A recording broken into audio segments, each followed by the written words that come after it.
नमस्कार, माझा India news.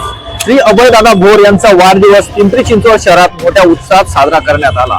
अनाथ आश्रमातील मुलांना केक भरून आणि गोड जेवण करून हा वाढदिवस साजरा करण्यात आला. नेमके कोण आहेत अभयदादा भोर? महाराष्ट्र राज्य इंडस्ट्रीज असोसिएशनचे अध्यक्ष आहेत अभयदादा भोर. तसेच छावा ब्रिगेड संघटनेचे महाराष्ट्राचे प्रदेशाध्यक्ष आहेत. तसेच पुणे मेट्रो ब्रँडचे अँबॅसेडर म्हणून अभयदादा भोर यांची ओळख आहे. तसेच दुर्गा ब्रिगेड राष्ट्रीय पक्षाचे मार्गदर्शक आहेत. विविध क्षेत्रातील मान्यवरांनी अभय भोर यांना शुभेच्छा दिल्या. यावेळी दुर्गा ब्रिगेड राष्ट्रीय पक्षाला राष्ट्रीय पक्ष म्हणून मान्यता मिळाली. या प्रसंगी दुर्गा ब्रिगेड पक्षाच्या अध्यक्षा दुर्गाताई अभय भोर तसेच संघटनेचे सर्व पदाधिकारी या कार्यक्रमास उपस्थित होते. अभय भोर यांना विविध क्षेत्रातील मान्यवरांनी शुभेच्छा देण्यात आल्या. त्या प्रसंगी विविध क्षेत्रातील पत्रकार देखील मोठ्या प्रमाणात उपस्थित होते. आणि वर्धापन दिन एकत्र येईल.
माझा इंडिया न्यूज पिंपरी चिंचवड.